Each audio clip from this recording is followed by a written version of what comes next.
Iduna yete kwatisa inkosatana Sikhanyiso seyithumise kubambisana lokube khona emkhatsini kwaHulumende naletinye tinhlangothi ekwatiseni sive ngetindlela tekuphepha ebucaleni lobendeka ke kubongcondvomshina libatwe ukuthi i-cybercrime njengoba ke kuthuthuka kwetebuchwepheshe netekuchumana kwenta ukuthi netigangi tibe nemasu lakhaliphile ekuganga. Izona ke lebe imelelwe ngulobambe kuba ngomabhalana lomkhulu etiko Sipho Vilakati emcimbini wekuvalwa ngalokusemthethweni umkhankaso wekufundzisa sive ngekuphepha kubongcondvomshina.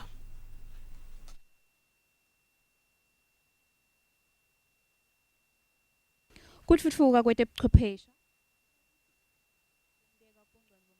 banze baphindze bentiwe ngemasu lasezingeni lelisetulu.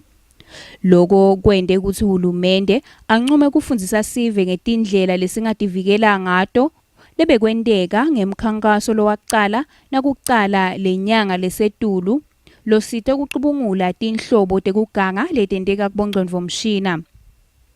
Indvuna yelitiko letekuchumana lebeyimelelwe ngulobambe kuba ngumabhalane lomkhulu etiko Sipho Vilakati ithi lo mkhankaso usite kakhulu njengobe uvete lwati lolumcoka lolutawusita kucondzisa tinhlangothi letinyenti ekutiphephiseni kulokuganga.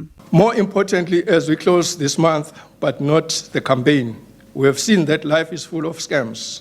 The rise of internet with its countless apps, games, websites, making judging such marketing claims even harder than it was in the analog world.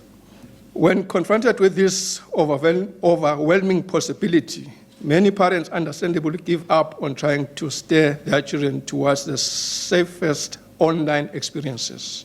That can be especially true when the demand of screen time is coming from a preschooler in mid-meltdown or preteen begging to join a digital clique of friends playing Fortnite.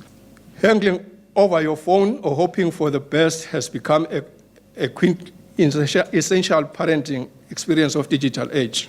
Hence, it has become even more pertinent to become more technology-savvy parents who are more intentionally and empowered when it comes to technology.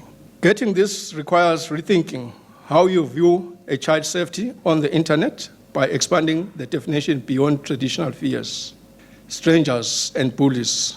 Umthetho lotawengamela bucala lobendeka kubongcondvomshina i-Computer and Cybercrime Security Bill wemnyaka wa 2017 ngulenye yetindlela letikhona tekuvikela sive. Vilakati uchazile ukuthi emalungiselelo ekuphasiswa kwalomthetho sekusecophelweni lelisetulu. Etindzabeni kubika Sondomlangeni nginaSimuva Shongwe sisezulwini.